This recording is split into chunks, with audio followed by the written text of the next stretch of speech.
This is a game called With Sword Heavy in Hand. And the subtitle is Love and Regret at the Tip of a Blade. If that tells you anything about the vibes. This is a game about embarking on a journey of remembrance and making that fateful choice. Long ago, you had a companion, and together you were two warriors, invincible with your swords. But something broke the two of you apart, and your paths were separated. Until now.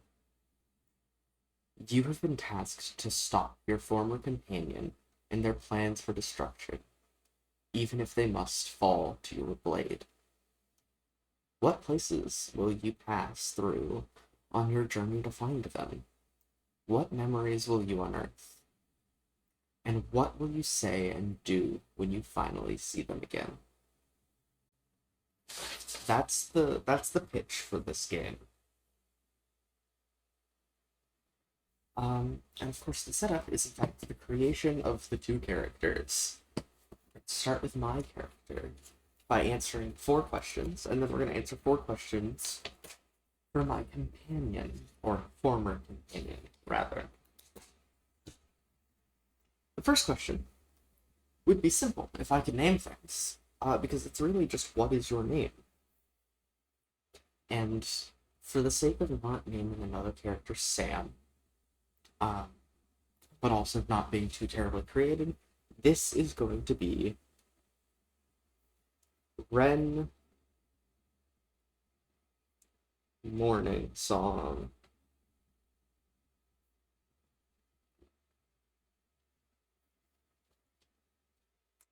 Mourning as in mourning the dead. The next question is, what is the significance of the sword you carry?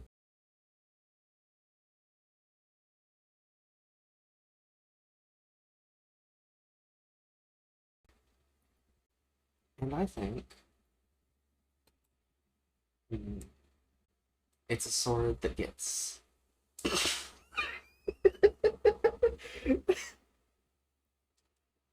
wow, okay, that's not at all the vibes of the stream, but okay. Okay, Molly, I see how it is. The importance of the sword. I think this sword has been passed down for a very long time. And it's not passed on until the previous owner is dead. Which is very unfortunate, because unfortunately Mix Mourningsong, in fact, got this sword very young. Too young. I don't know who the fuck that is. We're gonna continue with question number 3. What personal stake do you have in this mission? Of course, this mission is to stop my former companion. It's to stop my former companion from going on a path of destruction. What is my personal stake in this? Wren really doesn't want to be here. Wren does not want to interact with this person anymore. But Wren has to be here because Wren feels like it's their fault that this is happening.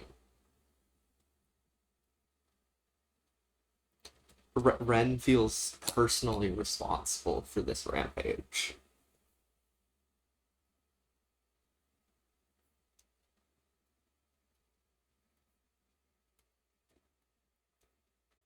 And then the last question for Wren is, why do you still care for your former companion? Wren cannot not care, I think. I think everything about this other person, and everything about Wren, and everything about the time that they spent together screams toxic. But I think Wren can't help. I think Wren can't help feeling like that.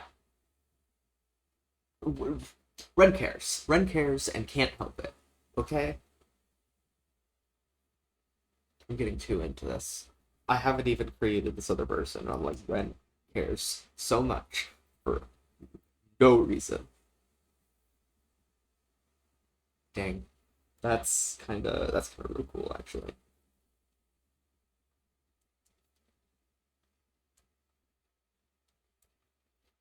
And now we need to answer four more questions, and then we're done the setup, and we're gonna create the former companion. What is their name? Hmm. Maybe this one will be Sam. Maybe this one will be Sam. Have we considered that? Maybe. No. I want their last name to be Silver. I'm not sure why. It's not even like a real person last name, but their last name is Silver. Now a first name. I feel like it needs to be like three-syllable name. For some reason it has to start with an A.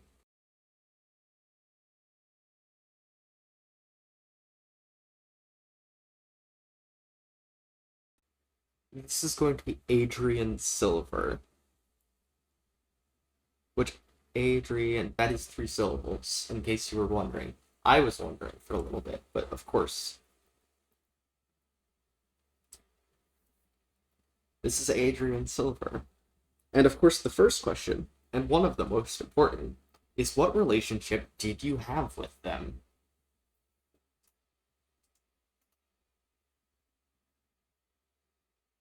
You type too slow. I'm sorry. Just type faster if you want me to hear your suggestions. What relationship did you have with them? Now, I know the fun answer. The fun answer is that they fucked, right? Like that's we know that's the fun answer. That's even better. That's even better. They were married. They were married. They fucked. It's incredible. Question number three. Why did their relationship break apart?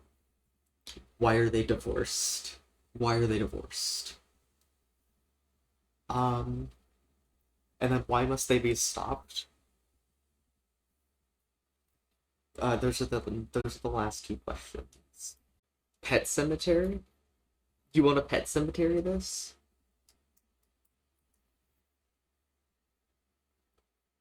Actually, no. I'll do you one better. Wren died and came back. And without Wren, Adrien went on a rampage. And that is the setup. We have both of our lovely characters, Adrien Silver and Wren Mourningsong. And now, it's time for gameplay. The gameplay loop of this game is very simple. I'm going to roll a d6, and it is going to choose a location. Then, I'm going to roll a d6, and that location is going to evoke a memory. When it evokes the memory, I will describe the memory,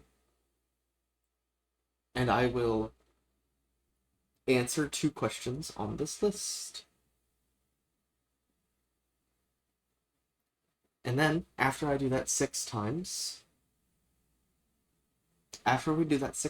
we get to the last game. We get to the last one, which is where we're going to answer four more questions.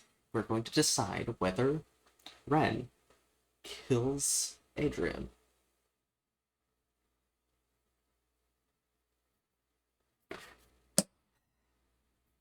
So let's start with our first location.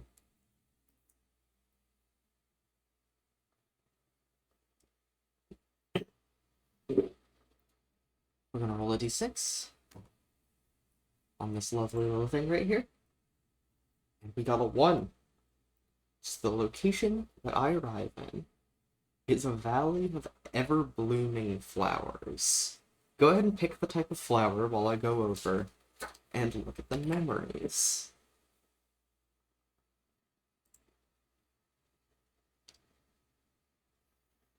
Okay, we're starting out strong. What kind of flower field are we in? The anime death flowers. I don't know what an anime death flower is. I also don't particularly know what Black Dahlia is, but I got no clue what you're talking about. But a 2 on the memories means that this location evokes a moment of betrayal, deception, or bad faith. So that is the first of 6 memories. We only get to go through 6, and then we have to answer the questions at the end.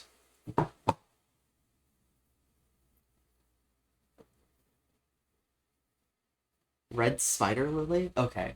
We're in a field of red flowers that bloom forever. It's a magical field, like probably some fable shit going on, you know how it is. And I'm walking through this near endless expanse of flowers, and it's reminding me of a moment of betrayal, deception, or bad faith. And of the questions, I think I want to answer, why are you reminded of your former companion here? And why does your sword feel especially heavy here? I think this is the flower. What does a red spider lily do? You're saying that it kills you. How does it kill you? Is it like a poison? Actually kill you at all?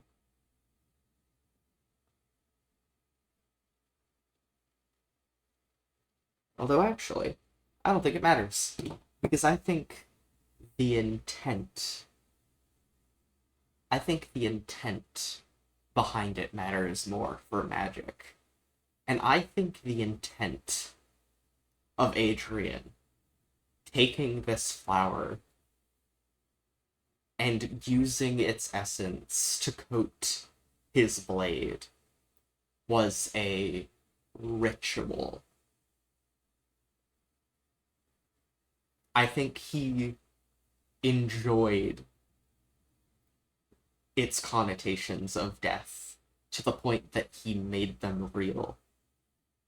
And I think he did it a little too leniently.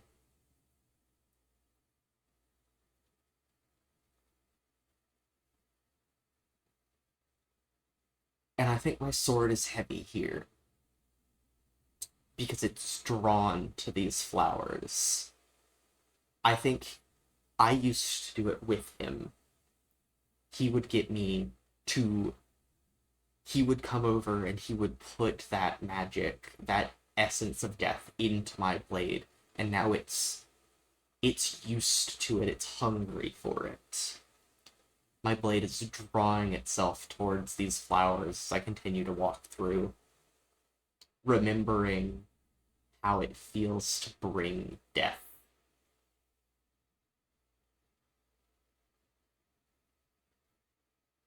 And that is our first memory. As we walk to our next area, a city long abandoned to shadows. This is a ruined city. And it's a city I've been to before. This city brings a memory of fight, danger, or threat. But more accurately, I think it brings a memory of conquest. I think me and Adrien came here with our blades steeped in death. I can remember the taste on the air of blood and rubble.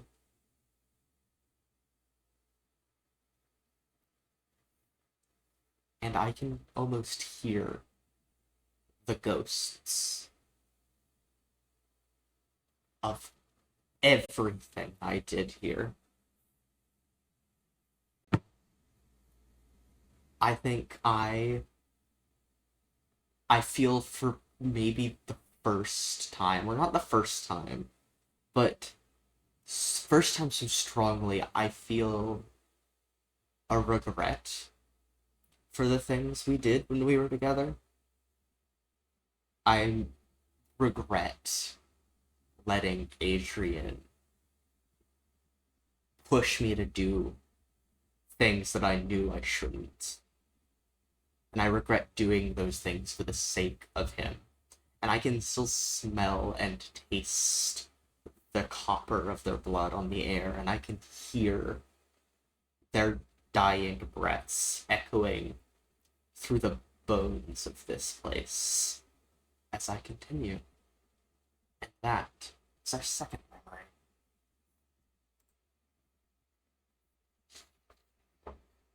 And we continue past this city, further on towards where I know Adrien to be, into a desert glittering under the sun, endless expanse of white gypsum sands.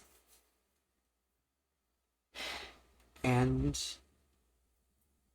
it brings a memory of doubt, of fear, and of regret. But I've already had regret. So I think this is a trepidation. Rather, I think that here in this emptiness, not surrounded by anything, there is no life here. There is no large proof of death here. There just is sand. Endless white sand. Almost blinding. And I think that time to think brings an unease twofold. Time to reflect on the things that I did, and an eerie reminiscence of death. And a thought that lingers with me is the idea that as much as I regret the things that I did, and as much as I did them for him, I am no better than Adrien. And there is this creeping feeling that I should not be the one to decide his fate. But even so, we continue and begin our fourth memory.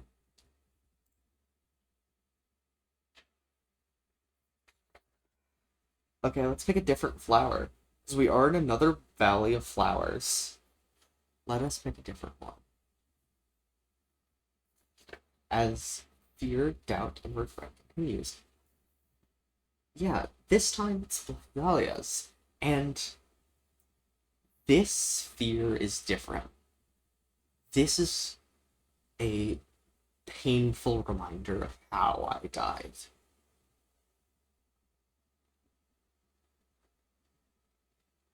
In a way that I can't explain, because I died in my sleep.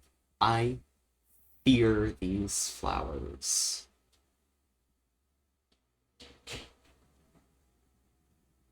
I fear these flowers because somewhere deep down in my core, I know that they are my death.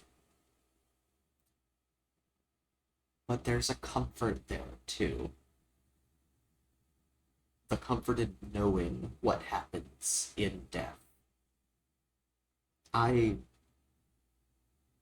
fear the suddenness.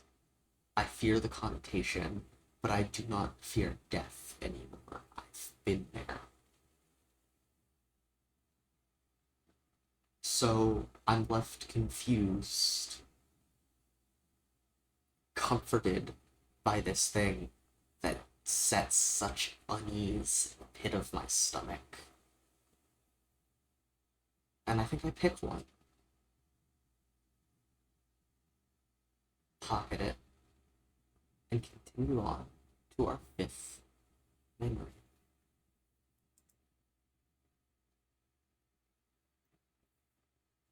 And we fall into another abandoned city. And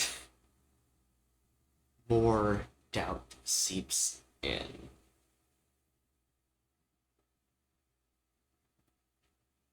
This used to be my hometown.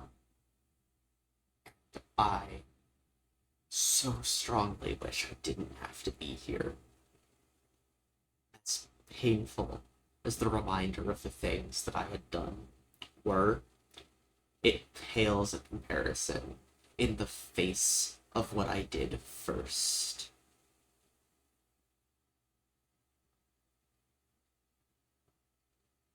I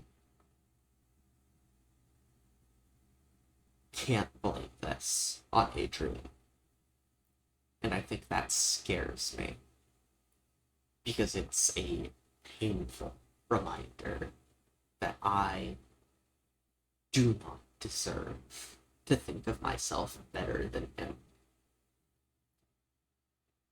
And more doubt creeps in, but we continue on to our final memory.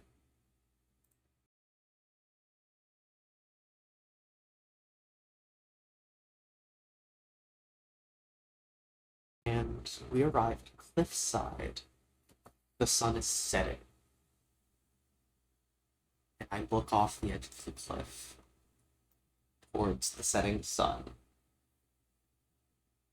And still, there is just fear. I know that I'm close.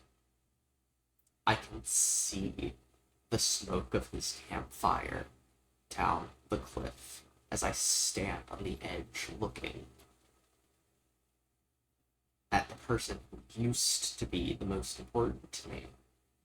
And I can't tell if he still is.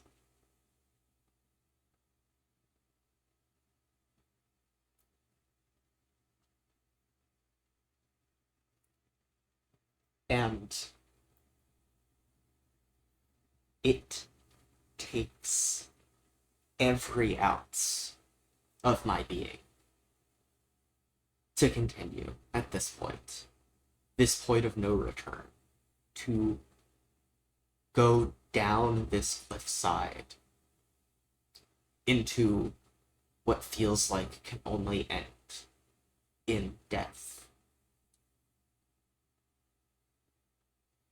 And the only thing that gives me any sort of comfort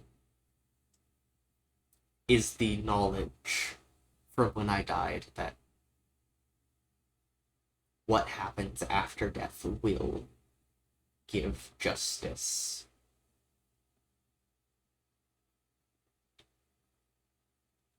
Not justice in the way that I want there to be justice, but justice in the way that the universe demands. And that is the only comfort I feel as I slide down the cliffside towards the setting sun. And my final encounter with Adrien Silver.